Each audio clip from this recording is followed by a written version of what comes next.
At your job, do you ever have to deal with a nose roller? How about a snub pulley? Well, if you're installing a new conveyor belt system, dealing with the different components can sound like you're speaking a foreign language. Luckily, you've got a team ready to help. Grainger's technical product specialists are fluent in maintenance, repair, and operations. So whenever you want to talk shop, just reach out. Call, click Grainger.com, or just stop by. Grainger, for the ones who get it done. So welcome to the Decorating Pages podcast Emmy nomination roundtable. This episode, I am joined by our 1 hour production designers of contemporary, period, and fantasy. Let's start with Howard Cummings of Fallout. Hello. Hi. Trevor Smith of Fargo. Hello. Martin John of The Gentleman. Hi. David Grotman of Ripley.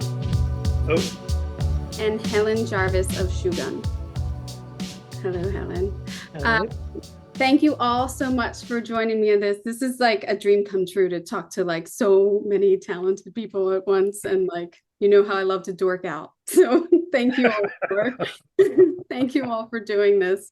And the amazing work that has come out this year is just phenomenal. And I have enjoyed all of your shows and all of your work this season. So thank you so much for putting so much effort into everything. And I just loved it. So thank you.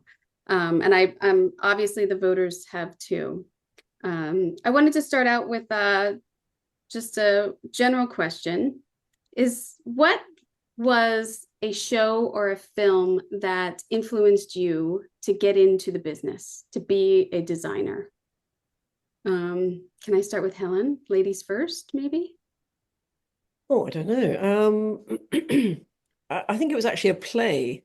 When I was a child, my father taught at a drama school in England, and I remember going backstage as a small child and just marveling at how everything was made of papier-mâché and chicken wire and rope that had been sprayed gold, you know. And I just thought, wow, as a little kid, I just loved that, making things real out of nothing. And I think that's really I can't think, perhaps Vertigo. I don't know what film might have influenced me. I really don't know. But certainly going backstage to see many different plays as a small child was really the start of it. Oh, My desire to. I'm sure seeing it in person must have, yeah. Yeah. It was. I just wanted to make things that was, you know, it was the artificiality of everything really appealed to me. Mm-hmm. So I think that's what got me interested in taking a design program and going into theatre. Actually, that's where I started from. So, yeah. Martin, do you want to go? Yeah, sure.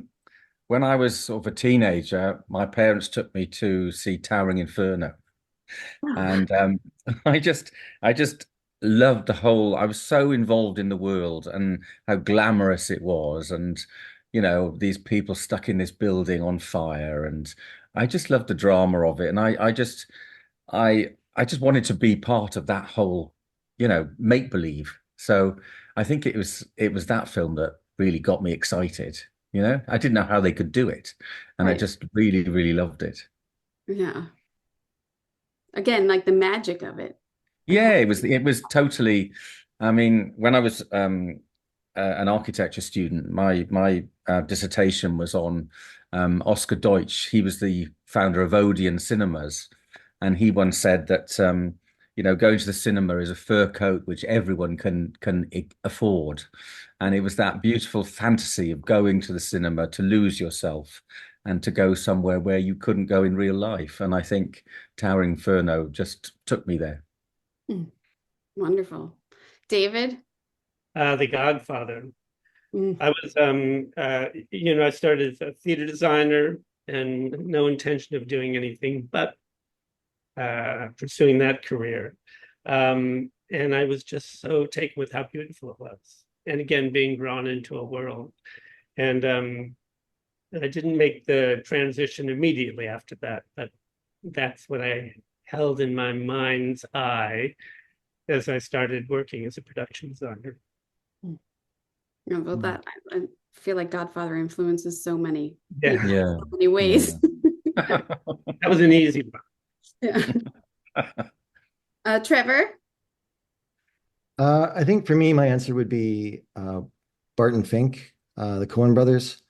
It coincided with my discovery of art house cinema in the late 80s. And I think they had a Coen brothers weekend where it might have been a double bill with Blood Simple. And it was a combined revelatory moment for me where it wasn't just about design in film as much as just film as a concept and the level of artifice and control that's possible. And the Coen brothers, as we know, tend to work in a hyper-controlled sort of prefabricated on the interesting and stimulating edge of artifice. And when I saw Barton Fink, that hotel, the wallpaper, that painting and the final scene that cuts through to the beach, I realized that cinema can be so much more, and that visual language is multifaceted, right from performance through to the design, the cinematography, and the lighting. So that was probably a turning point in the road for me in terms of imagining and knowing what's possible in cinema. So That's beautiful. Yeah. And Howard? I think the first film that hit me, other than The Wizard of Oz, when I was a kid, was Jaws. Because I actually was a lifeguard on the beach at the time, and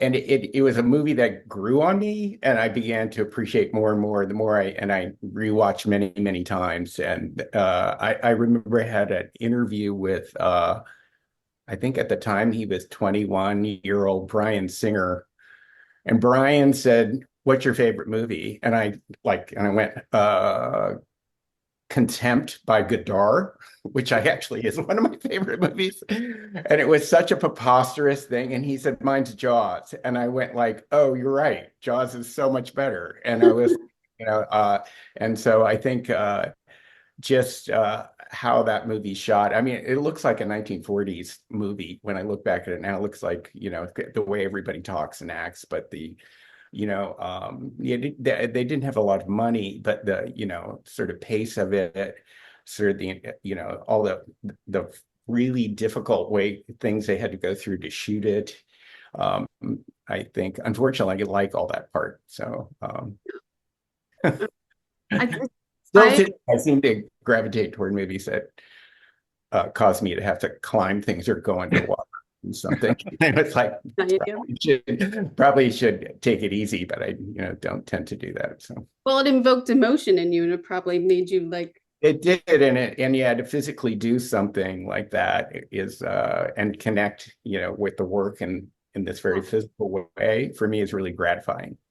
Yeah, it's so weird. I keep reading all these film books, and Jaws keeps coming up about how it was so impacted of how it was the first big blockbuster. And then I just read this book about John Williams and how impactful the music was, because Steven Spielberg really didn't have any shots of the shark. The shark was only in the movie for like 8 minutes, and how the music really made the Jaws, like. And so it's so funny that you say that, because I'm like, I gotta rewatch Jaws. Like it's been like, it's on my list to rewatch lately. So yeah, they're so different of what influences us to get into this. For me, I would say Goonies or E.T. Like Goonies, yeah, those emotions, like something about like the adventure or being a part of it. Like, how did they do that? How did they get that big boat? Or like E.T. and the flying and the emotion of it. I worked on Goonies actually. You worked on Goonies? Yeah, when like I did like props or something like back, made props to make props when I started out. So Howard, I have your email. I was really peripheral. So we're doomed, my friend. So on the projects that you have been nominated for, I am assuming you were all on location for these, correct? All of you were, yes. Yeah. So I wanted to talk about the challenges of being on location for these, and the builds that you had to do, and finding locations for these, for the scripts and everything, and the challenges for that. So I wanted to start maybe with David of going into, I mean, you're following a script, you're following the book, and you're following, I know that you already had the book to go with, but what were some of the challenges in finding the locations for this? The only challenge was really the number of locations that we had to find, and the fact that we were, all over Italy in 7 different cities, as well as New York. But I don't know, it's a joy working there. So, and the options are limitless, quite frankly. So, I don't know. I mean, we had a couple of challenges. Dickie's Villa was a huge challenge at the beginning, and landing on the town we were going to use on the Amalfi Coast. So those were the sort of challenges, but I don't know. Just We had, we had all of Italy there at our hands. yeah. New York, we had done great. When I watched it, I thought the same thing. I mean, the choices you made, because I had my father remarried an Italian at some point, and so I spent a lot of time in Italy. And I think every place you picked was like I kept going. Everyone that showed up, I just kept going, oh my God, I can't believe he found this, like the perfect place. It's just, and it was so perfectly also detailed in I just was like, I kept All right, watching. stop, Howard. I know, it's like I was really kind of like, oh my God. And then I would just watch it, just because I wanted to take a trip to Italy. And I was like, Yeah. the thing I was doing was so crazy. And I was going like, I want to be there so bad. And it was beautifully done. I mean, I had this sort of, I've worked in Italy before. So we had done Catch 22 2 years prior to that. And I'd done Casanova. So in a way, like Venice, no problem. Check out all those locations, done. And for Catch 22, although we were in Sardinia for a good part of it, we shot almost everything else in Rome. So all of that was pretty well scouted and realized, and in my head when I was reading the scripts. Yeah. Can I ask about Yeah. the choice, whether it was the director or whoever the producers, to film it in black and white? And how did that impact on your choices? Yeah. I've never really had to work to that restriction, and I just wonder, how did you find that? I mean, so that completely comes from Steve's Alien. From before I received the scripts. And I mean, here's what I'll say, and I'm sure you all would sort of, you've all been there, especially when you're researching for a period film, you're looking at a lot of black and white photography. Yeah. And so, it's been my dream to do a black and white film. And again, just coming from my love of photography and from spending so much time with it in research, that I don't know, it was just a pleasure. You scout a location, you go back and you put it into iPhoto, and then you hit noir, and you see exactly what you need to do. I mean, you're looking for contrast. Yeah. Is the key. And then even more so than that, it's the lighting. So, but it's what we do with color film also, right? We're always thinking about the source of light and sort of composing a world that makes sense for the story. So I'd like to say it was a big challenge. And I've just recently read back on prior to Technicolor, what were the tricks? And we never had to rely on any of those tricks. Your eye kind of tells you, when you're out shooting a location, right, in color, you're always looking for the perfect frame, right? And if you're trying to sell it, you're hoping for the perfect light. And so it was just an extension of that. It really was, not to mention all the little tricks they have in post. Yeah, sure. Okay. When you're on, when I know this is dumb, but when you're on set and you're looking, through the camera and you're looking at what they're shooting, is it in Right. black and white or is it in color? Yeah, we had a black and white monitor You and had a a black and color white monitor. Okay. Wow. on it all the time. Steve only looked at the black and white monitor. For myself, like I found we had to do a lot of concept illustrations. And in the concept illustrations, it was always best to start first in color because in color, you're seeing a lot more detail. And then when you put it into black and white, you can see, oh, I don't have to worry about that anymore. Like contemporary glass in windows and just lots of little kind of dumb things like that, trying to get the cross off the list. Right. Martin, what was your challenge for location and finding that mansion, finding that I suppose like you all, we just have so many sets to find. And because of the limitations of the budget and the shooting day and how many days we can shoot an episode for, you're always trying to clump locations together. So, and we had to be within an hour's travel from the unit base in central London. So that was always a huge restriction. So finding the main house was the first problem. And because I'd worked on the Gentleman, the film, I was the supervising art director on it. I knew the problems we were going to have. Like we went through 24 country houses before Guy Ritchie said he liked one. And then, so I knew that finding the house was the main key. And we managed to do that in about 3 weeks.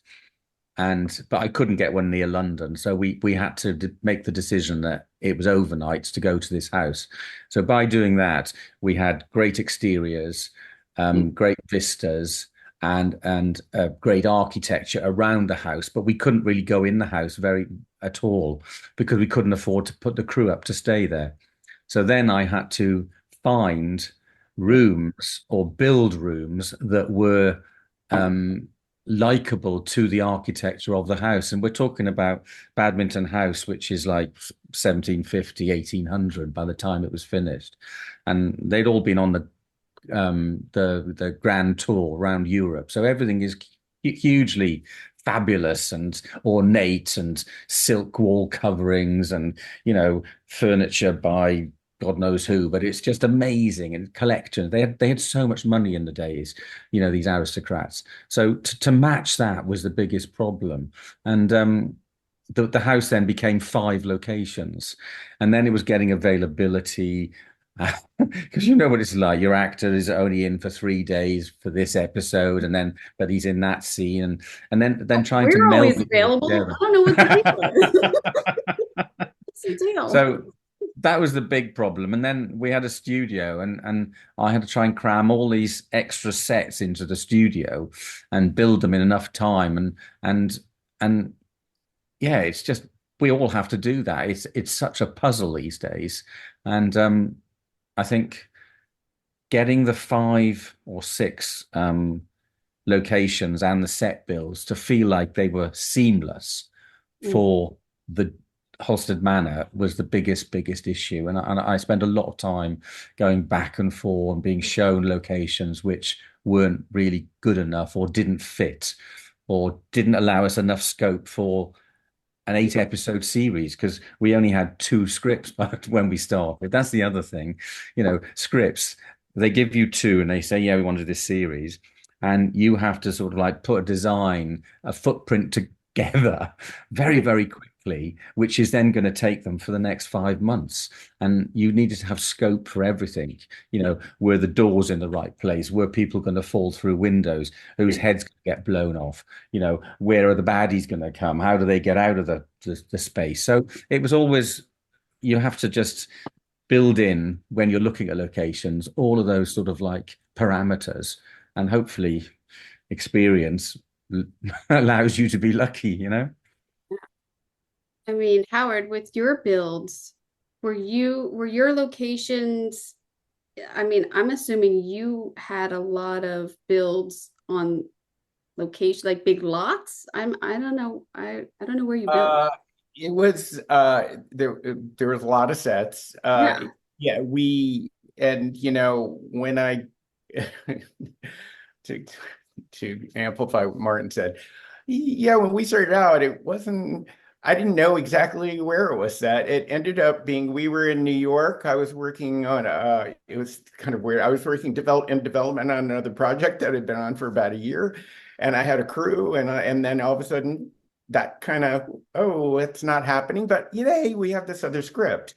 And Amazon seems to like it. So well, why don't we do that? And I go, what is it? They go, Fallout. And I go, Fallout? And I went, okay. And then I read it and I'm going, oh my God, this is as big as the other thing was. Are you guys crazy? How are we going to do this? And I had a script, and it turned out that the script evolved. And so suddenly I go, this is supposed to be post-apocalyptic Los Angeles, but we're in New York. And I'm going, which is a classic movie thing, like, and I don't thing. It's like, wow, okay, yeah, and it's weird. Everybody was from LA. Second season has moved back to LA, but it's set in Las Vegas, so hey, keeps going. But yeah, and I had one script, and so I had to do the same challenge of, hey, you have to imagine what might be coming. And so I just started with the vault and just to start designing the vault. And the writers are going, what are these long hallways for? And I said, well, I figured it'd be talking, walking, and and they go, but I mean, we really long hallways, like giant. And I kind of went overboard, but it was like, but I thought it was important for what it was. And so, but the bigger thing is trying to knit all these things together to try to it wasn't oh, by the way, you managed to put together a very sexy country house.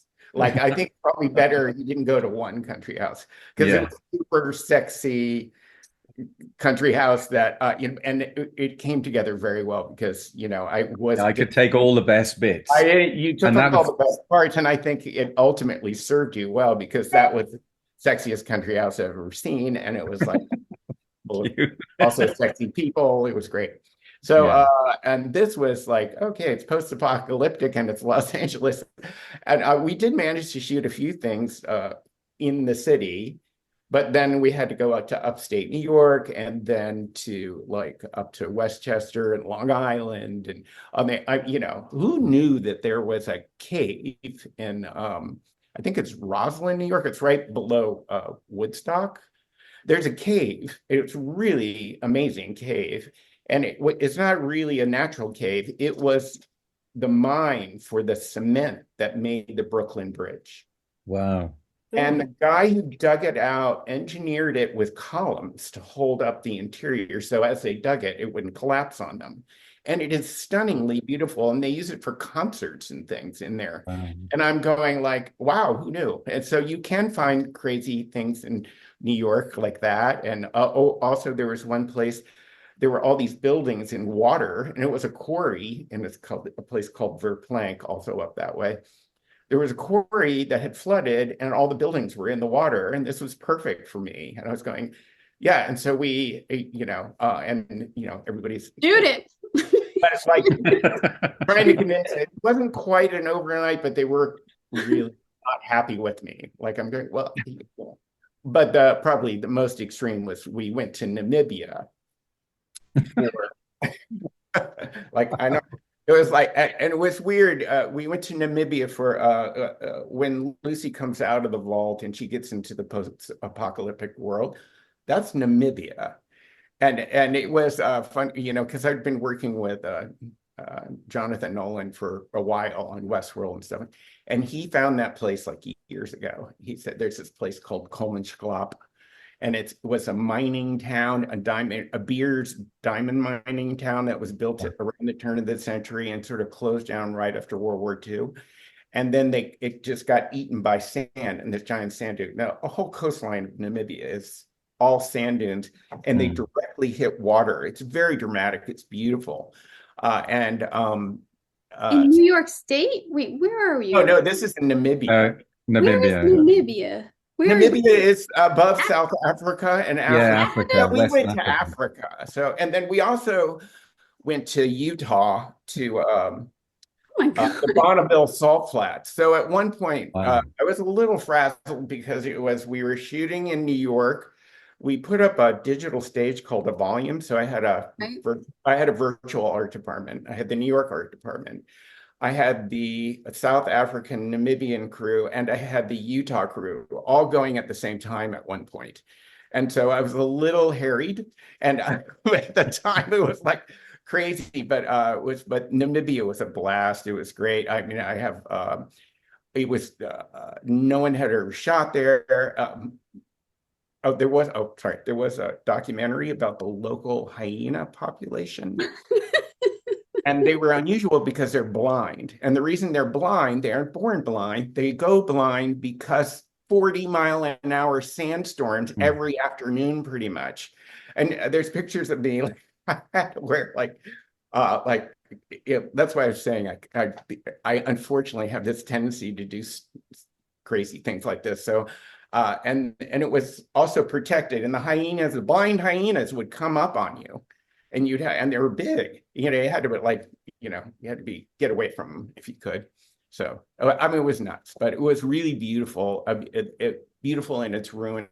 The buildings there, you go inside and they're filled with sand. And we had been looking at this for 4 years, and it's very Tarkovsky. And Jonathan Nolan had, for other sets I had done in LA, had asked, I had to bring truckloads of sand and bury the sets in sand. Wow. And it was all based on this place. And finally, we were in our first production meeting, and we were sitting there with a producer. Like, I was on before everybody because it sort of happened that way. And it was like, and I just said Namibia, and Jonathan Nolan goes, Namibia, and the producer goes, Namibia, and I think this one the is swear word. how to go to Namibia. So we kind of tricked the producer into saying, yeah, we could do it in pre-production. We just need a couple of actors to walk around. Of course, it did not end. It ended up dragging everybody to Namibia for a couple of weeks, including like crazy suits of armor that had to walk around and weird futuristic stuff. And, and it was, but that was really fun. So those were kind of location. There were a lot of location challenges on that one. So, but fun ones. And when are you ever going to have blind hyenas on a location? I know. Might win. They were coming up toward the catering tent, and I said, everybody, we should probably eat, like a whole bunch. Maybe we should go in the building. So we did. Poor Helen was only in Vancouver. I know. I'm envious of all of these fabulous locations, because to do 17th century Japan in Vancouver was a challenge. It was. I mean, there's nowhere you can go to. There's nothing you can shoot. I mean, there were a couple of little Japanese gardens here that are beautiful, but prohibitive, not allowed into them. And I think the biggest challenge was finding the backlots. I did start with a blank page, which is luxurious because, as I say, there was nothing available in terms of a location. So nailing down the right backlots was the biggest challenge at first. We had oodles of stage space, and we had, I'm making it sound very easy, 10 scripts. I'd never done a series before, so it was all very new to me. I'd only worked on feature films. Everything's got a very different kind of dynamic to it. And the idea that I would work with different directors was a challenge, not an unusual thing for me. So I went out in the pouring rain and the snow and the mud and stomping all over the coastline in British Columbia, trying to find available privately owned waterfront, which is a rarity. And once we'd nailed that down, we also found a really good Swiss gun club, which is exactly what it sounds like, run by Swiss people. There's a big chalet in the middle of it, and lovely property. And what had happened during COVID lockdown, they had lost a lot of membership. They'd lost a lot of funding. They were very, very keen to hire out the properties to us. It was a long way away comparatively from our base of operation. And it was just a really lovely, rugged piece of property. It had everything going for it. And I was trying to find a place to build my samurai village. We had an advisor on the show who really maintained that the village should have been built on absolutely flat ground. That would have been more appropriate. But what we had was a little valley that was actually a car park filled with these sort of stanchions that came up because people would park their RVs there. All of these keen sporting types would come from all over Canada and would park their RVs in this car park, little tarmac car park. But what it had going for it was this beautiful surrounding undulating topography with gorgeous trees, sunlight streaking through. So like when we walked that property, you just knew it right away. That was going to be one of our major backlots. And then the other challenge was finding a place, again, waterfront, close to Vancouver.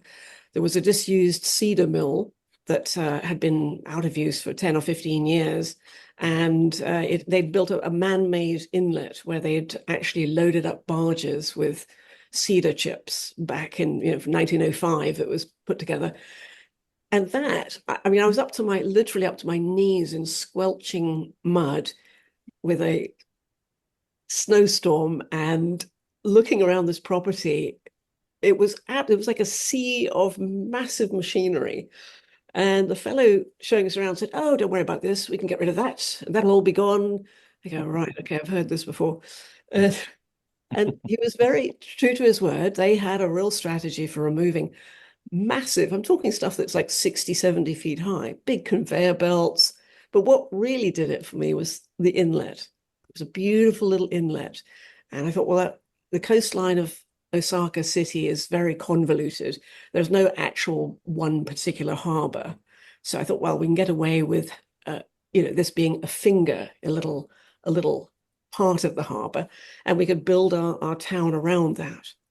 And so once we nailed down those, that took us the first month and a half or so of lots and lots of trudging around, which I love. Like, it's lovely to be outdoors. I do love an outdoor set. And 50% of our show was shot on backlots outside, which was a treat. And the other 50% was on stage. Another challenge for us was creating enough garden space on stage because every single interior had to have shoji open and daylight streaming in. And it made me very nervous doing that amount of daylight garden, that people actually wandered around in the gardens. Those were all on stage. And that was challenging. So it's a very different show from the ones that you're talking about. There was absolutely nowhere to go to. One had to really build it up from the ground, which was fantastic. It was an absolute treat to work on. And everything else that I've read or scripts that I've seen, everything pales by comparison. So I feel spoiled by that because it was such a lovely blank page to start with. Build it right from the ground up. Yes, just to get, like, as you said, like, I have nothing. I'm just going to build it all. Where do I start? And then in the samurai village, again, I looked at this little car park and I thought, well, that's great. I'll build some houses up on the hillside and we'll create pathways. And again, it's almost like, Howard, you're talking about all those corridors. It's like, build it and they will come. Yeah. Because I don't know. I mean, we had really smart writers, and as soon as they saw it, they used it. And that's great. So we're all challenged with that too when you come on early. Yeah. A lot of it isn't formed, and actually that's better for us. I mean, because I get input, and fortunately they're all very collaborative people and all quite smart, and they completely, would. Yeah. They really had to rely on you because, every inch of that was you, or even, being a host of others. Yes. I had a great. That's what's beautiful about it. So that's why, they are very different. All the shows are very radically different. And we were going to go to Japan at the beginning of the show. The mandate was, the brief was, right, well, we'll do 6 weeks in Japan. I thought, okay, great, fantastic, and then that just ebbed away, and then Japan was virtually shut down. You couldn't get in and out, terribly restrictive. And I came around to that realization that, okay, well, there's going to be nothing in Japan. So we had to build all the trees, all the beautiful cloud trees, and like there's nothing, you starting from the ground up, which was pretty thrilling. Yeah, the gardens were beautiful. I was looking at them all, like going, because I know none of that, Well, there's a few, it's funny because there's a few moments where I go, oh, it doesn't quite work, the lighting and there's a couple of moments that don't quite work for me, but generally I really love the vistas, and we could rain on stage. That was the other thing, because of all the rain in Vancouver. We had to match it, and then the rain became almost like a character in the film, in the series. It just became this constant kind of slightly melancholy feel to things, and that really suited definitely misty. Definitely. It suited the gravity, the weight of the show. I think it really helped for once. Well, I know with Trevor, you definitely had weather as a character in that show. I mean, you definitely had snow and Yeah. yeah. And this area, Calgary, is unpredictable at best when it comes to snow and those guarantees, and worse, the continuity of winter. So it's a moody place, to say the least, from a weather standpoint. But you get those magical moments that you don't plan for as well. We had an entire day once where this fog came in, and everybody was it was a series of really lengthy scenes, all exteriors at a rodeo grounds. And we thought, oh my God, like we're going to start this day in pea soup, and what are we going to do in the afternoon when it burns off? And it just so happened, sometimes you get these miraculous moments in film and television where it's better than you even imagined. And the fog actually strangely held all day long. And there's a sequence with Roy Tillman and Munch and Joe Keery's character, Gator, where there's these standoffs, and it becomes very hyper real, where the fog hangs in the entire day. And it was really quite magical. But I think, as we all know, the series of Fargo is sort of course, its baseline and its foundation stone is the Coen brothers movie. And the series and the aesthetic of Fargo by design is the absence of extravagance. It's about paring back and emptiness and openness and flatness. And I might even go so far as to say a mundane quality. So those were sort of the marching orders of a series like mine, was getting breadth and quiet and emptiness as much, which is, again, its own struggle, as you all can imagine. We've talked about scope. We've talked about the push and pull of convenience and efficiencies of being close, staying in the zone.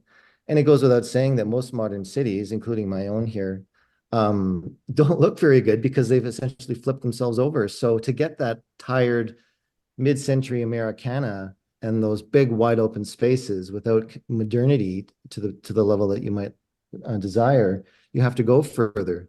So I think that's in this jurisdiction here in Calgary anyways, the biggest challenge for me was dragging producers kicking and screaming just a little bit further to get these voids that the show sort of demands, to get this emptiness. And part of that was, in fact, also as a local as well, having this knowledge of where the snow tends to hang, where the winds prevail, and using those to my advantage to create almost bankable topographies where, trust me, the snow is going to hang in this valley and it's going to look amazing. And so my goals were almost sparse, not thick, as far as the sorts of, let's call them, challenges I had from a design standpoint. Yeah, I also love in your show the callback, the subtle callbacks to the original, that if you hadn't seen the original and it's been so long, it was so nice to like get that, to like indulge in that. And Yeah. it was so like, oh God, this is so nice. Like even the build that you have of the house and like the floor plan of it and everything, like it was, I've rewatched the series because I loved it so much. I love that series. It was a bit of a mandate, if you will, to have lots of explicit echoes from the film. So before I even had a locations department, set designer and myself, we redrew the house from the film based on edits, and we said, okay, well, let's start with Jerry Lundegaard's house as a baseline, and we'll use that as a conversation starter with Noah, the showrunner. And from there, and then I, of course, like we all do, have to break down the script, and it's very action specific. So we have all sorts of shenanigans and breaking and entering and fire. And it became crystal clear to me very quickly that I had to have ultimate, again, it's the word I used earlier, control. There's no way we're going to find this house on location. There's no way that all these explicit echoes from the film are going to be tangible. So we have to build a house, both on location and in studio, for ultimate control, because there are 2 break and enters and a fire in this thing in the first 4 episodes. So there's so much violence that's so specific. So then we had to thread the needle to find a vacant lot in a neighborhood that had history to it, ideally earliest 20th century history, and it felt sleepy and sufficiently Minnesotan. So we eventually found that, and we convinced the landowners to hold off on their dream home and sublet it to us for another 9 months. So we built the house, reverse engineered from the interiors first, the house on location, to get all those sleepy sort of John Carpenter exterior street perspectives. And then, of course, just replicated it in studio. So that's how we survived that one. Okay, now I'm really nervous because I have to share my screen, and I always screw this. I hate that. Hey, did it work? Is this working? Yeah. Does everybody see my screen? Yeah. Yes. Like my whole screen? Are you seeing yourselves on the side? I don't Yeah. know. Yep. Yeah. Okay, now say I don't know how to preview. Can I do the whole thing? I don't know. Can I do the whole thing? This is the now I'll take this out and post. What about the little green button on your left corner? The little green button on my left I corner. don't see it. Oh, should be. Nope. Nope. I want to do the whole screen. Preview, file, view, see, enter full screen. How about that? Is that better? Yeah. Got rid of that. You got rid of your toolbar. Okay, and there's everybody's name. Now, those are your teams, your nominated teams. Yeah. Which we all know there's so many people not on those credits right there because it takes an army. We all know that. So let's start with Fallout because I did this. I did it alphabetically. So here, Howard, do you want to talk a little bit about your set here? Yeah, I mean, because I'm working from a game, and actually, it's funny, I didn't realize I picked this one particularly, but one of the things is it's a game that has a huge fan base.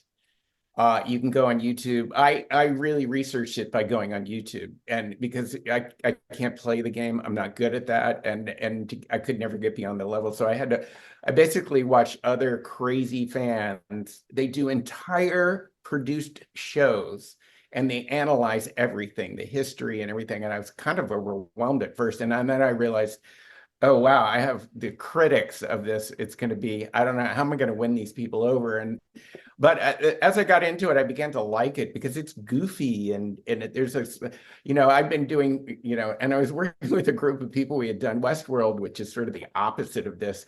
Westworld's black, white, gray, and there's red for blood. That's it. This is color. It's like a really insane 50s kind of color thing. And it was like, and you can see what's funny about this particular shot is there's a lot of in some of the interiors and stuff. It's not really the 50s because it's actually set in 2077. It's a retro futuristic. I don't know why I've been doing those lately, but retro futuristic. So it's a 50s that's imagined. I mean, it's a future that is based on a culture that never got beyond the Eisenhower-ish era.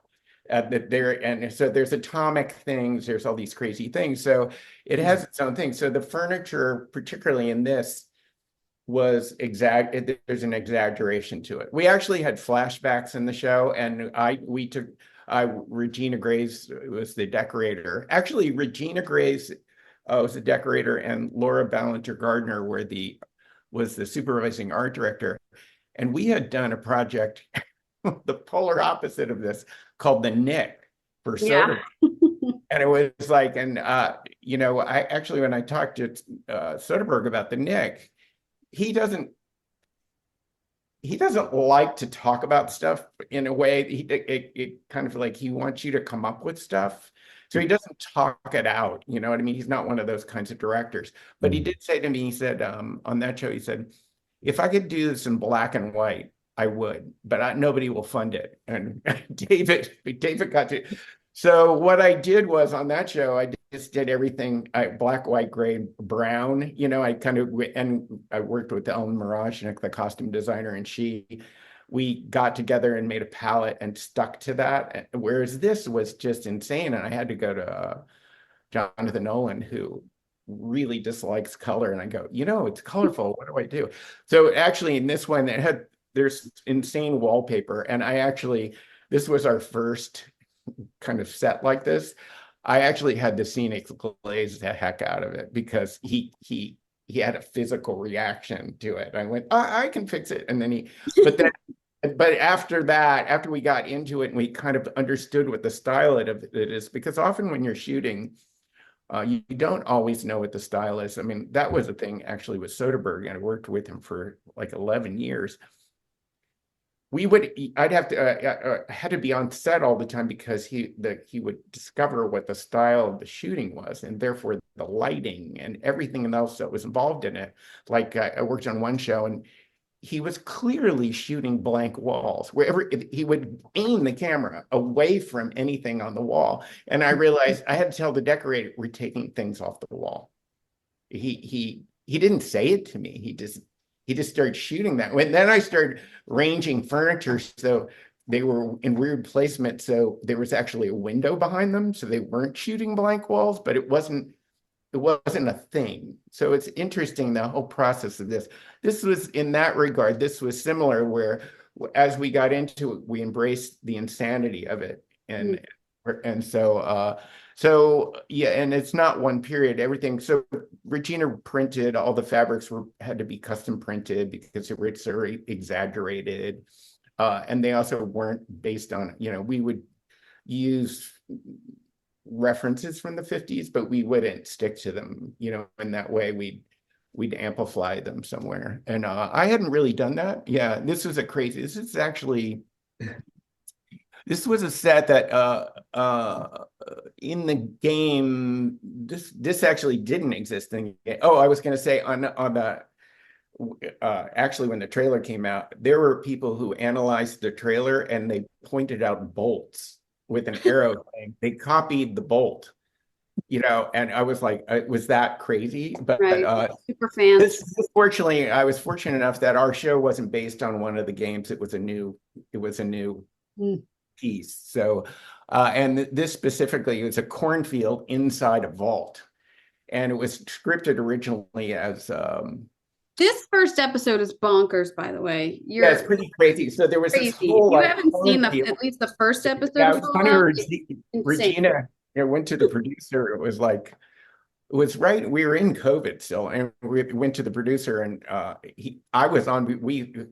Regina had a check for, I forgot how many thousands of dollars. We had to buy 10,000 ears of corn, fake corn from China, and it was going to take 4 months to get that.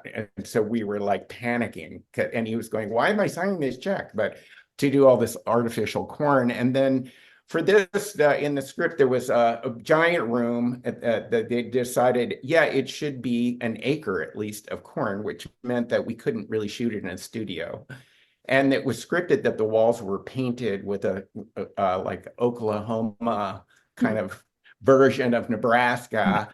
And I started to say, what if it was projected? So we went through this whole then they all went crazy with like futuristic projection systems. And so this was done in the digital stage. And what's weird, in the digital stage, you spend a lot of time trying to make your asset on the wall look as real as possible. This was the opposite, where we were trying to make it look artificial. So we called it 2.5D. So we did this thing, and later on there's a giant fight in here, and they shoot the projector, and the film burns up, and so it's fun. So, and this set was designed so that in the digital stage it was symmetrical. So we were shooting, we would flip all the stuff in the middle, and we'd get the other side, which was actually the vault. But Yeah. So it's fun. And I said, if we do it as a projection, they can get married and have at sunset, and they can have a moonlight dancing thing afterwards. And that's what we did. So it was fun. I think, is it all of you in the season that you're nominated for, were you shooting during COVID? Yes. Yes. Yeah, Yeah, we're all which was yeah, part of it, yes. yeah. We shot for a long time, and right at the last week is when Amazon said you could take your mask off. If you were in group A, and I was in group A, so I had to wear my mask and nobody else did. It was like really, but oh yeah, this is actually at Steiner Studios. They have a container lot, and of course I use the containers as a part of the set. And this was this is a tribute to Regina Graves, because in New York, the decorators can they actually do parts in other places that construction handles, but all this sort of all these materials and stuff, a lot of it's real, and I got trying to make it safe so the construction crew could work with materials like that was pretty, but we didn't buy a door or a window or anything for this. She found it all. Wow. She was amazing, even the, it was great. And and you can see on the right there's the tip of on the very right of frame, there's a jet engine that's 48 feet in the air. That jet fuselage. Right. Yeah, the production manager was particularly mad at me about that one. So it required all these rickety, rackety buildings. This amount of steel is insane, because we're in New York City. You can see it in the background. We, of course, replaced it actually with a bombed out LA, which was sort of interesting. But the winds were quite hard, and we actually got above this container wall. So it all had to be engineered. The engineering took quite a while to try to make something look as rickety as this is. And we modeled all of it and every piece. So all the set designers and stuff had a finished rendered building that was modeled, because trying to get all this wonkiness is always a challenge. How long did this take to dress or to build? Oh God, it was a while. I actually don't remember. It was unfortunately, we finished it in August. I think we started in March, and it was 104. Yeah, and so we had to have cooling stations, and it was one point, and it was tough, and we'd have to get people to take breaks and do all this stuff. But there's a lot. You can see it's basically a town made out of salvage. So there's a lot of salvage stuff, or garbage, basically. And I walked in, and none of the garbage, all the garbage up high had been placed, but nothing below had. And it was so hot that I just looked, and I said, hey, why don't I do that? Give me a group of people. So I went around, because they were all ready to stop because it was so hard. And if I didn't physically get in there myself, I just had to prove that we could do it. And so fortunately, and it was amazing what they ended up doing. So and a lot of this blew up. A lot of this blew up and caught fire, and the stuff. So the scenes in it are crazy, and it's shot beautifully, and the light streaming through when they go inside is gorgeous. And what was great is because we had that whole virtual art department and stuff. We actually scouted this all virtually with VR glasses and stuff, and I could show everybody where the sun was. So we actually blocked everything and I rotated all the buildings exactly where Jonathan Nolan wanted the sun to be exactly. So we actually figured that out, on the day that we were going to cheat. We knew which day it was. So I'd never really gotten to do it on that level where we actually built sequences around where the sun was, because as we all know, and what Martin was saying and everybody, it's all about the light. The lighting is what you really have to take that, half of design is or more is lighting. And so trying to get that effect. And so we got to model all the buildings, and I knew when we were going to shoot them, and I knew where the light was going to be. It was cool. That was really fun. I'd never gotten to do that. I usually don't have time, but I did have a lot of time. So I'm really grateful, the way it worked. It's beautifully destructive. Yeah. Our next show is Fargo, Trevor, and this is just, as you were saying, beautiful, and just Wow. the plane and the sky. Look at the sky you got that day.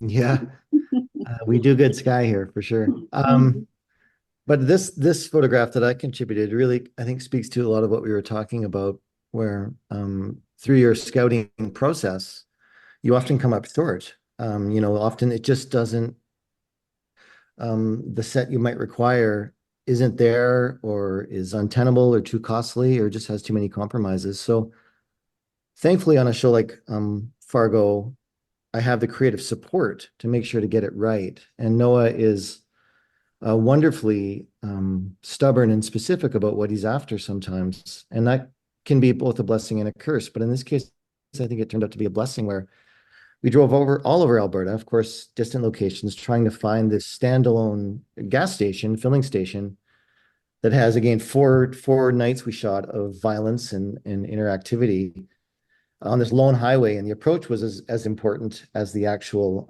set itself. So to find that a lone 2-lane highway, blacktop, with all the signage and that sort of Christmas tree in the night, as Dana described it, we just weren't getting it. And at a certain juncture, I had to just call and say, listen, we have to build this thing. There were no less than, I think, 19 specific interactions inside, where somebody has to pick up a particular piece of merchandise or do something violent with it. So I said, there's just no way. So let's move on to an alternative sort of thought here, that we're going to build it. We're going to find the highway and reverse engineer the set back into that. So again, we tried that. And, as we all know, locking up roads for nights at a time is hardly an easy thing. So then the next challenge was, and you have to just keep persevering. It's our job. You just can't let go of the core aesthetic, the core goal. And I was like, well, where else can we find blacktop that we might be able to play with? So we started investigating abandoned airstrips.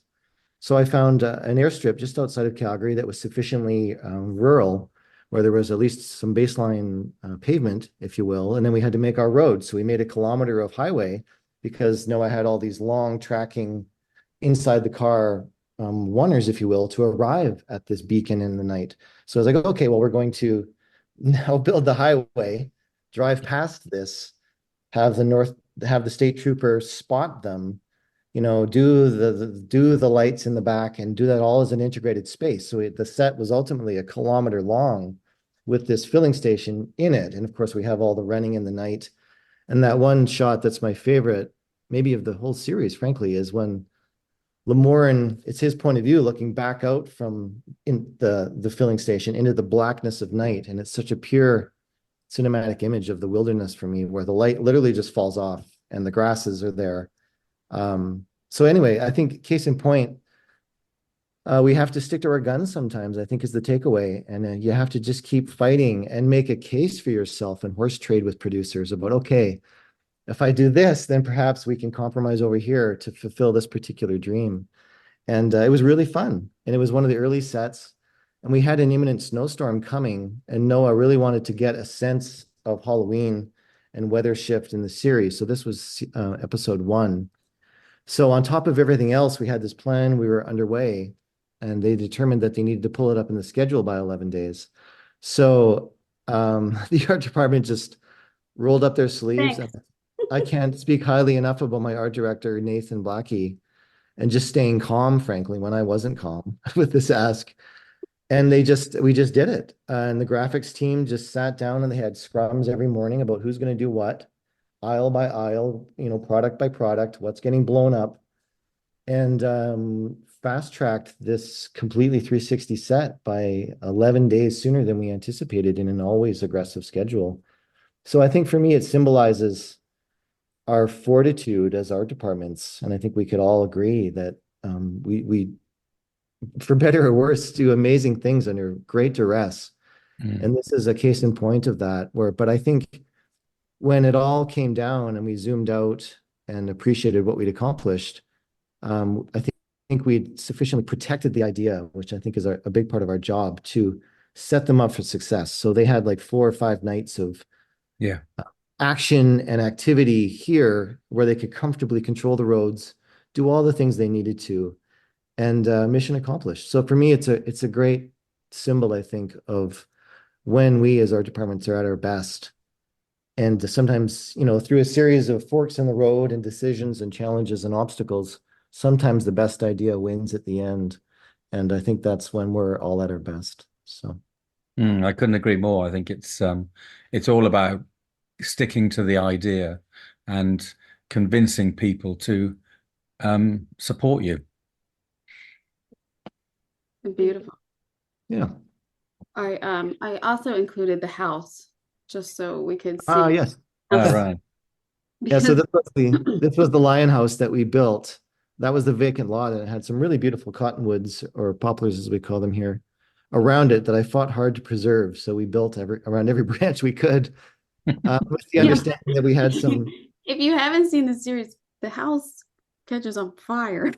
Yeah, there was also fire. So these poor people's houses. Yeah, so trust me, the guy on the left was real nervous, that blue guy, because we had fire and body drops literally on location with cranes right there, and he was watching through his window with his kids, hoping to hell that the special effects department was doing what they were supposed to.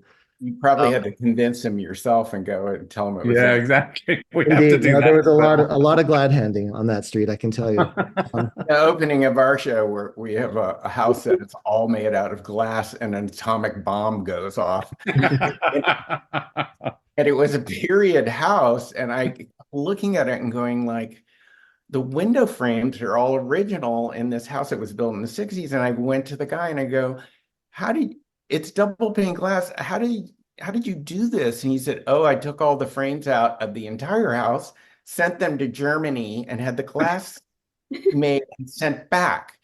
And I go, and then of course, the first thing people ask me when they walk up is, can we take the walls of glass out? I was going,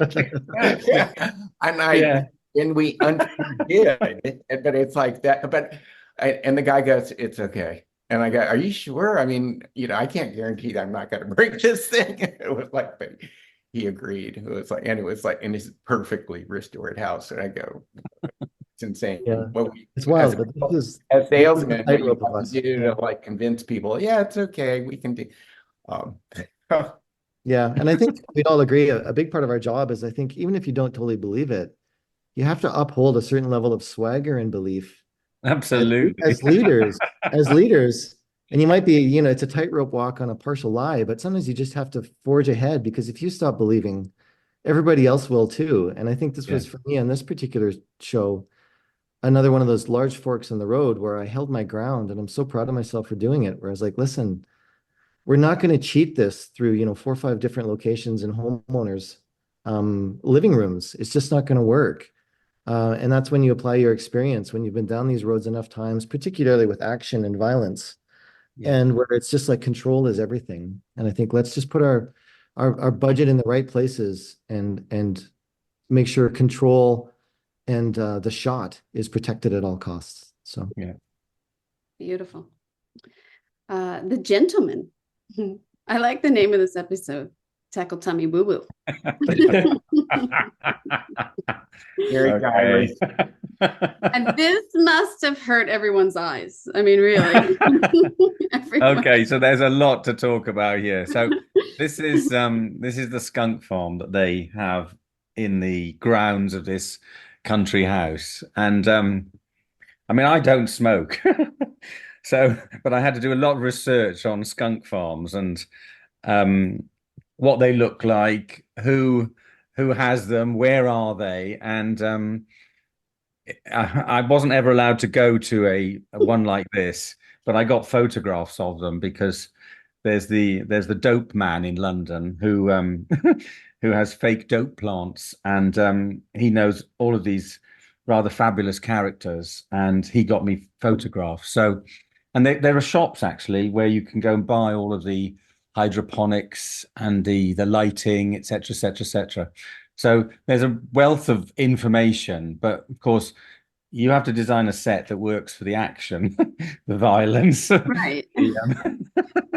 the dialogue, and I don't know if you know about Guy Ritchie, but he changes the dialogue every morning. So every morning he gets to work and the set's always ready, and then he spends an hour or 2 hours or 3 or 4 in his trailer changing the dialogue. Meanwhile, I've got buyers out getting bottles of brandy or shotguns or cricket balls or whatever he decides to put in the scene. So you have to have enough scope on the sets I build for him to cover, I don't know what he's going to throw at me. So we had these containers, and this was all in a stage in a studio because it's supposed to be underground. And I had all these containers, and I used real containers in the end because they're quite easy to cut holes in. And they're a great starting point to mount all these amazing lights. And the DOP was quite particular about his lighting colors. And I said to him, well, when the plants grow at different stages, you change the color of the lighting. So it starts off yellow and then it goes pink. And he says, oh, I really like that idea. So we had these lights that could change color to whatever he wanted. And hence the frame you've got with this magenta lighting. But we had to make all of the plants because you can't there they are. You can't move plants. You can buy them, but you can't move them because you need a special license. So we just built we bought all the we got all the silk leaves made in China, imported them, and then had this factory making dope plants. And we made them in Brixton, which I don't know if you know London, but Brixton's a very sort of Afro-Caribbean area. And we made them in this old theatre. And the day we were loading up the truck, we almost had a riot because everybody, all the locals saw all these huge dope plants coming out of this church hall, going onto our lorry. And it was horrific.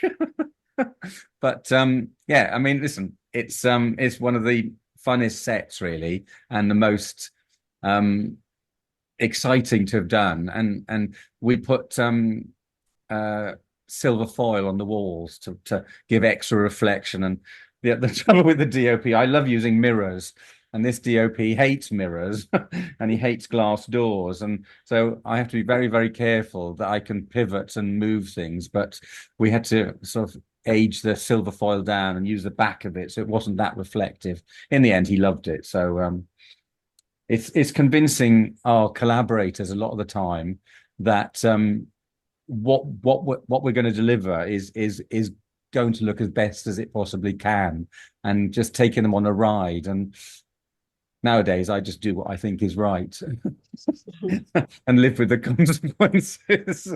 But it has been, this was one of those sets which we just needed to have a leap of faith to get it looking so good.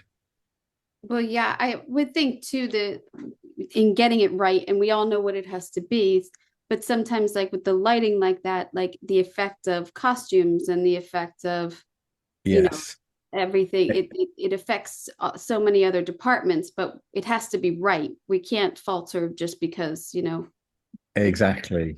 Yeah. We had water mists in here with special effects, and then we had blue screens to extend the scope of it. So you've got this magenta lighting in one area, and then you're lighting blue screens in another, and then we've got green screens in a further bit. So it was very, very complex, and we did talk at one stage about having 3M's dungarees for everybody so that they'd be illuminated. But it was a bit of a stretch too far, really.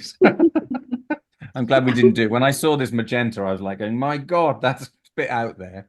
But it did create a wonderful environment. And of course, the piece is all about this underground dope skunk farm, which is in God knows how many country houses all over the UK. I I think too, it's such, I put this, this, Oh, Susie's office. Okay. Yeah. I loved, because I think it's such a turn from everything. And I think your set decorator too, Linda Wilson, such, because I don't have her on the other podcast to Yeah. talk about, but the amount, there's such incredible details in the rest of your sets and everything, but this, and everything else is so elaborate and everything, but this one is so subtle, but so much detail in your Yeah. sets. And I Well, just wanted to give a shout out to the rest of your sets of and not have that big purple magenta on the set. this set was really interesting because we were running out of money, as everybody does, and my construction manager had just done a 14th century film, and he said, "Oh, I built all this oak paneling, Martin, and it's going to be put in the skip." So I rang the producer and I said, "Can I have it all?" Because even I had 6 sets to put in this studio, and I just didn't have any space or didn't have any money, and so I got all this oak paneling, and I just lime washed it and gave it this sort of like, I don't know, weird feel, a bit like a country house, but modern, and that became Susie's office. And yeah, it is very different to everything. It's because it's at the boxing ring which they operate. Yeah, gosh. The boxing ring is so much fun too. Well, that was the last corner of the studio, and all I did there was paint the walls. I brought a boxing ring in, I painted the walls, and I just covered them in photos and pictures of the boxing people that worked there, because we just had no money left, and it was the only space we had, and it was probably one of the most successful sets. We had to put drapes for walls because we needed to take them away to give us space to get the shooting crew in. So it's amazing what happens when necessity dictates and set design evolves, and I quite like that part of our business and our work. Really, it's amazing. You wouldn't often think about doing things, but because of restrictions, you have to. Necessity dictates. Yeah, exactly. Beautiful. All of it beautiful. All right, David, you're up. You ready?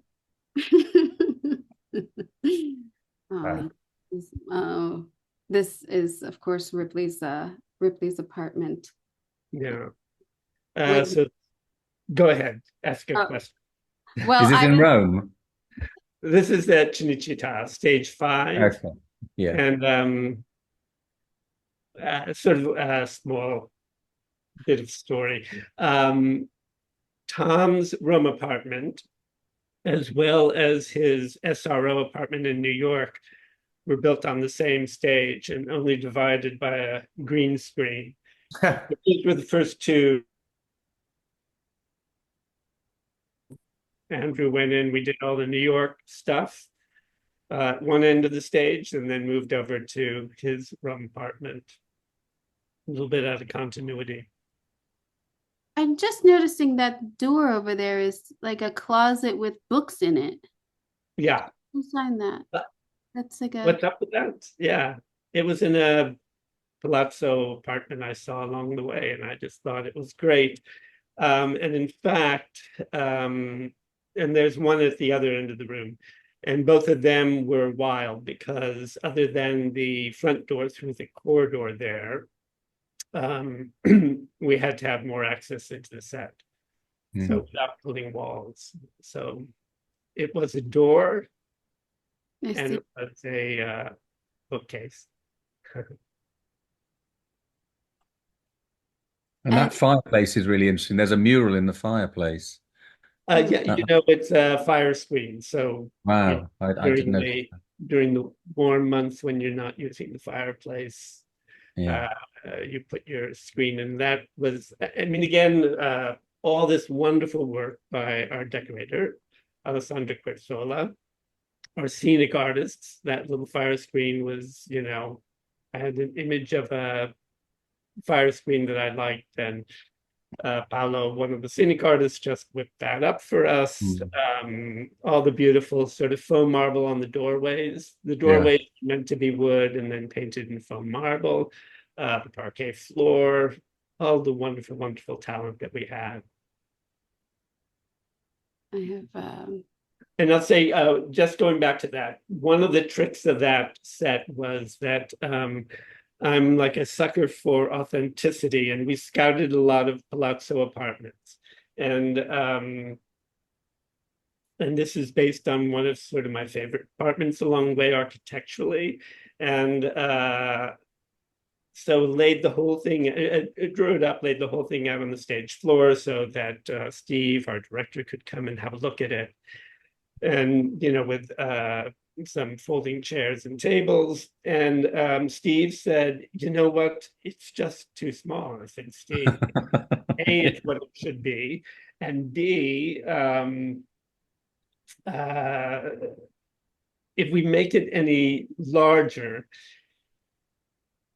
it's just going to be a heck of a lot of set dressing and artwork to fill the walls. But he said, no, I really imagine when Ravini comes in, he wants to sort of be able to wander around the whole apartment while he's interrogating Tom.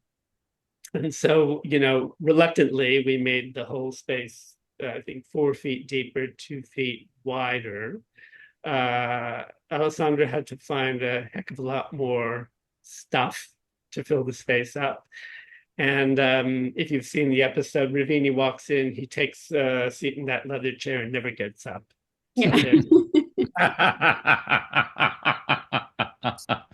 I was going to say it was a very spacious apartment. I like the scale of it. I thought that was great. But yeah, no, it was too spacious. Huh? It was too spacious. I'm always told, whenever I present schemes to Guy Ritchie, I'm always told to make them 30% bigger. Right, yeah. I don't know. I would have thought about bumping off a few people to keep that apartment. So I thought it justified some of Yeah, the really. I think it's great. Well, it looks like he's going to have a party. I mean, for being such a... There was room enough for a party. There's never Yeah. more than 3 people in that apartment at any one time. But if he's taking on Dickie's persona, he would have a party. You know what I mean? Like, so yeah. Absolutely. It looked like my stepmother's sister, Giulietta's husband was the head of the Carbonieri, and their apartment looked a lot like this. So I was sort of like wow. It was like, you know, it was quite it was about that scale too, which was unusual. You have these photos of this. Yeah. This field and this hall. And then this is entrance to Tom's SRO studio, again on stage 5 as well at Cinecittà. And the great treat here is, aside from myself and my supervising art director, my wife Karen Schultz Grotman, our entire art department was Italian. Luckily, Italians that we had worked with before and had a great relationship with. But sort of to be able to be the mentors to our art director on this particular set as to what was correct for New York City architecture was kind of great fun and getting it right. Yeah. And the aging is fantastic, and the payphone and you know, the talent in all departments, sort of exceptional. All of this, you mentioned Regina Graves. Regina helped us on both shows that we did in Rome, load up a container of set decoration. She sent stuff to you. Oh, great. Yeah. The pond, yeah. And then you have Tom's New York apartment. Yeah, so my first love, and it's all based on, you know, great research that we had. We had a team, we had researchers in Rome, New York, and London. You know, looking at these, you know, photographs from 30s, 40s, 50s of SRO residences in New York, which there are many, just so much great research to pull from. And there's a good example of a blank wall that's definitely not blank. Well, yeah. And that wire, and it's just right. It's awesome. So now, if this is my photograph of the set before we started shooting, and when Steve walked in, he thought, "Could we just have a little bit more wire?" So there is a second string of wire, kind of mirroring this one, and then we ended up putting a little painting on that hook there because. well, I love the way this is. This is Yeah. Exactly. Don't we all have photos of our sets and then what was shot?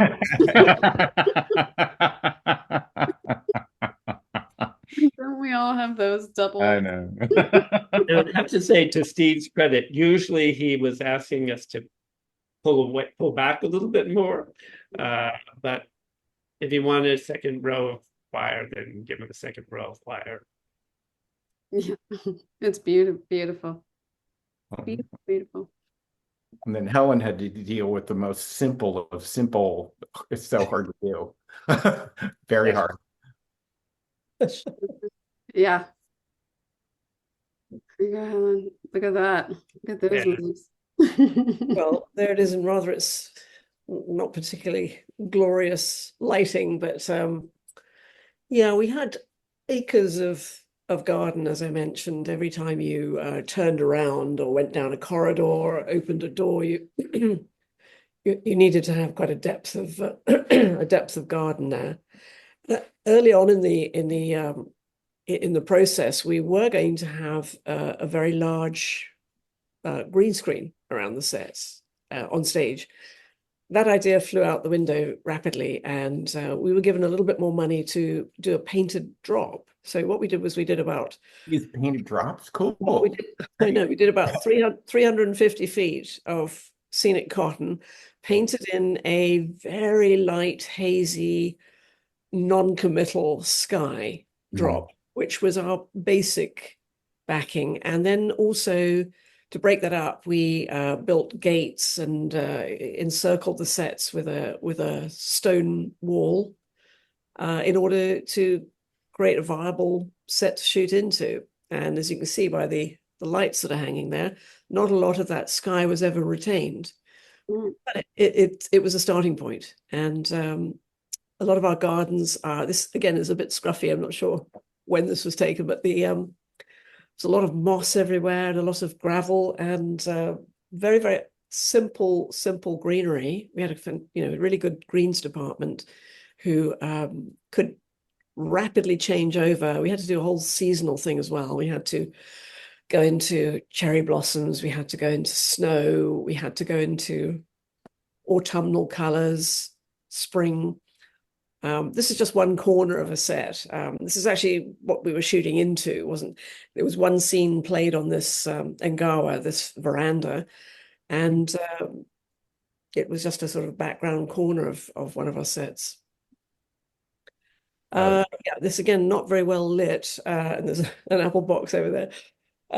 Our main hall was a little bit of a corruption of the correct architecture. What I found early on was a 19th century model of a ceremonial meeting hall, and it was sort of deconstructed so that I could see clearly up into the upper regions of the set. There were these large timbers, like some of the beams were made from whole tree trunks, and invariably those rooms had flat ceilings. So if you can imagine this set with a ceiling below the gold details across, and I thought right away, well, that's incredibly restrictive in terms of lighting. You can't quite see it, but in the upper regions we had banks of windows that had screens that would flop down or go up in order to create shafts of light, to create variety, because this set had to play in numerous episodes. It was also a bit of a transformer set because I could actually subdivide it. The nice thing about these gold panels was that you could just lift them out and off they go. And you could, except the upper ones, the upper above the main series of Fusuma doors, the upper panels we did plantons. So I turned the set into a couple of other meeting rooms, and I put in a false ceiling at one point, which took us about a week to achieve in between episodes. And it's a very dull photo, but you do see a lot of in this series. You'll see an awful lot of daylight streaming in from both sides and also from above. We get lovely shafts of light. So it was a little bit of a corruption. It took me a little bit of persuading. We had a very particular historical advisor who hadn't really got any film experience per se. He was incredibly helpful on so many levels, but I think he found this hard to accept, this opened ceiling. And we just all collectively agreed to take the gamble because of what that gave us in terms of visual interest. Did you guys shoot on film? No. Okay. Yeah, well, that was because the formatting, you didn't feel that, it wasn't, it felt elongated to me, but it wasn't, was it? No. No, it wasn't. Yeah. We actually shot on film, which is bizarro. Right. Yeah. So, but we wanted that sort of 50s Western looking thing, but I actually, yours felt like film to me. So whatever the processing, and maybe it was all the mist. It was like amazing. The lighting was quite beautiful and soft but direct, but invaded the rooms in a lovely way. Right. Yeah. It's a lot of smoke. We had an awful lot of atmosphere. Oh, you did? Oh, it's okay. Yeah, a lot of atmosphere. And as I say, we had rain on stage and at locations. Again, sorry, these are rather dull photos. This is just looking down one avenue of our Osaka street. We created four blocks and created a central area. We didn't know episode 8 was going to be the building of the city of Edo. And I had no real idea what I was going to do, except that I created a large area in the middle of this set, which I just left vacant. I thought, okay, when I get a little bit further along, I'm going to develop buildings that are under construction. And so we did. We created brand new timbered buildings. What we did was we also took some of these aged down buildings and we painted them to look new, as if the timber was all refreshed again. So this was much further on in the process. We had many gates. You'll see on the left-hand side, we had a long courtyard that was over 300 feet long, primarily for one particular scene in one episode. And that was a group of people trying to leave the city and being stopped at every gate. So the set just got longer and longer and longer. This set in the upper left corner is the main gate into the West Palace set. You can see there's a courtyard through there with a large curved roof. That was quite a large empty courtyard. I wanted to put paving in, I wanted to put trees in, and at every turn, the answer was no, it really needs to be empty. And it is very empty. And we have got many, many scenes take place in that courtyard in the upper left corner there. This structure over the gate we turned it into a house where there are pigeons in the storyline, where the character Toranaga has got secretly sending messages via pigeon. And these gatehouses were typically used to store weaponry. So we decided, okay, well, it's a secret place. We built it, the interior on stage, and filled it with weaponry. And it's quite claustrophobic. Lovely little cages and such. It was fun to do the pigeon coop set. And these whopping great doors. Everywhere you look, the doors are hugely thick and studded. And a lot of this was gleaned. We couldn't really use 19th century photography. That was a bit of a pitfall, because everything had in the 17th century, things were quite different. And so we used an awful lot of scrolls and paintings as our reference. In fact, that was our primary source of visual reference. And I got to say, I got to do a shout out to the Met. The Met website's fantastic. And there'll be times on set where you'd be halfway through shooting a scene and one of our advisors would query an object or query a particular type of vegetable that we're growing in the garden in the background, and I'd immediately get called, or somebody on set would we'd immediately find the reference and send it because it was like, yes, it has to be exact. That was the thing about the whole show. And I think it shows in the final product, just the level of care and attention that went into every aspect, every single hair on everybody's head. There were people who were brought in from Japan who just tied knots. And you go, well, okay, everybody sinks into this level of detail. And that was what was remarkable. It was like we're all strangers in a strange land in a way, because none of us have been to 17th century Japan. We had a very large Japanese contingent on the show, both actors and advisors and all sorts of people looking after hair and makeup. And it really was like visiting another planet. Yeah. So much detail.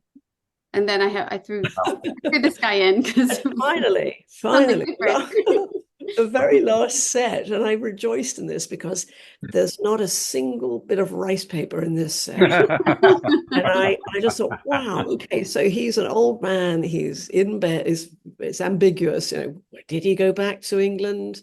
Did he stay? This was our very last set, and it was such a treat. It was just one room, and it was a scene we focused mainly on the character lying in the bed and two little boys over near the fireplace looking at some of the artifacts there. And it was just so refreshing after months, a year and a half of rice paper and woven materials, like woven straw and incredible greenery and such. It was just lovely to do something totally different.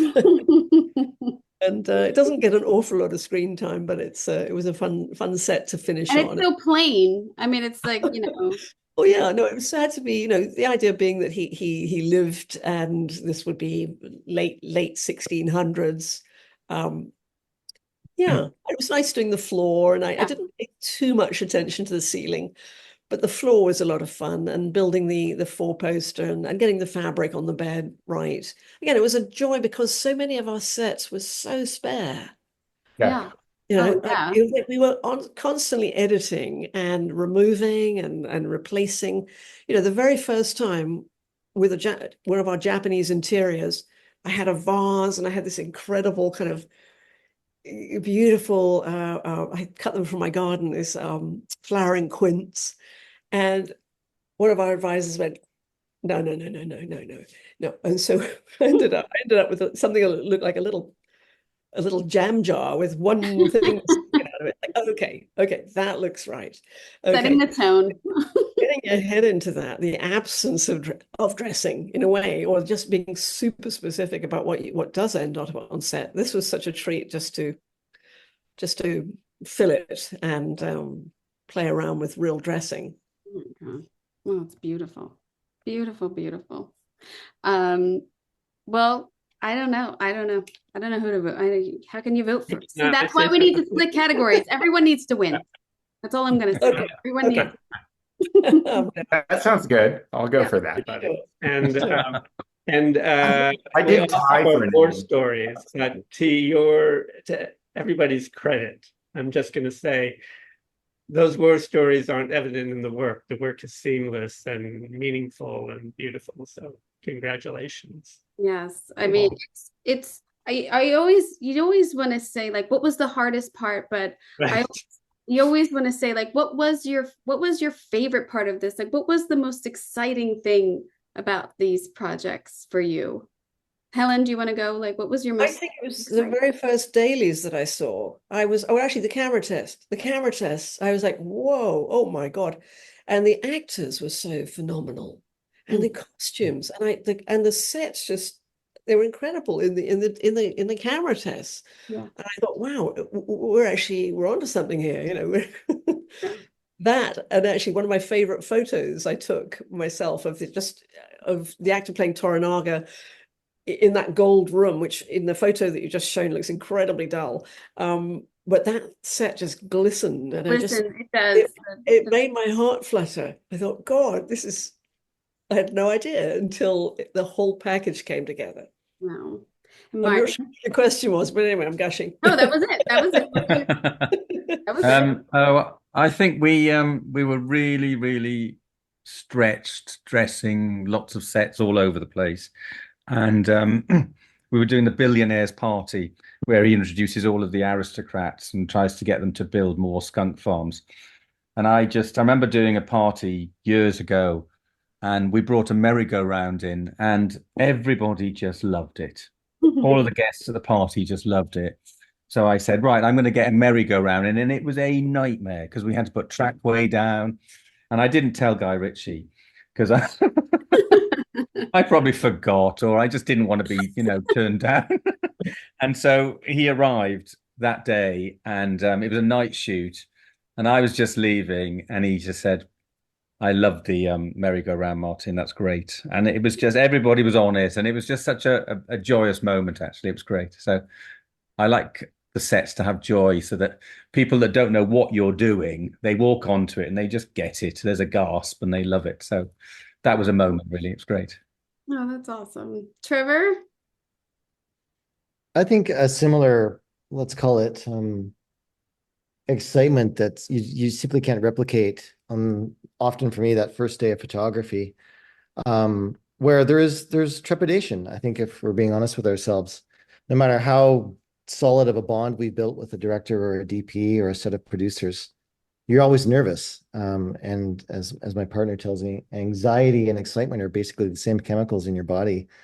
And I think for me on this season of Fargo anyways, it was a reasonably small set, but a really important one for me was the diner scene when we first introduced ourselves to Sheriff Roy Tillman with the coffee across the table from that sort of bad dad, if you will. And I think it's that first day where they throw up a lens and the atmosphere is in the room and the lights are pounding in all the right places. And you see that first sort of setup. It's usually a wide shot, of course, and you're like, oh my gosh, we did it. And nobody's upset. And in fact, they're all thrilled and excited. And we're going to do this for another 5 months together. So there's this sort of letting go and this a combination of relief and joy that maybe you've just hitched your wagon to something really special. So day one is always special for me, no matter what. And we're people pleasers at heart. And I think we really want to launch somebody's vision and take care of it. So I think when it happens, and you feel safe and secure and confident going forward, that's a great feeling. Feels good. Howard? It's similar to Helen when watching the actors. This, I don't think anybody kind of knew how big the sets were, and as they started growing, and I kept trying to tell everyone, but nobody would really listen to me in the beginning. Oh no, these are kind of, and when they walked in, just their faces, like they were kind of in shock, but then they inhabited the space. When you watch the actors inhabit the space and take it all in, and it affects their performance. That's pretty exciting. That's an exciting thing. Yeah. And then the thing on this show was it was hard. It was pretty hard, and it was also tough. But the things were so wacko, and that people would come and thank me because they were having so much fun making stuff. And I don't think I'd quite had it on that level where it was both incredibly hard but also super fun to do, because it was like you'd see it all come together, and it would just like the merry-go-round, it would put a smile on your face. But I think probably the most rewarding thing is watching the actors inhabit it and really get and have it change their character. And I was like, to see them, it made it real for them in a way that because we didn't do tons of CG actually, so that was super rewarding. So. Awesome. And David? I mean, you asked that question. Now thinking back, truth be told, we had a very long prep period. But even with that, we literally raced from set to set to location to location. And I don't know, the first day that Andrew came to walk the sets, both his apartment in New York and Rome, that was pretty gratifying to sort of see finally an actor in one of the spaces. And then really sort of the only kind of bonus was the couple of weeks we had in Capri shooting the interior of Dickie's villa Oh, with wow. slowed down. And we're in this great place. So, yeah, I don't know. We kept moving around a lot. Yeah, Great space.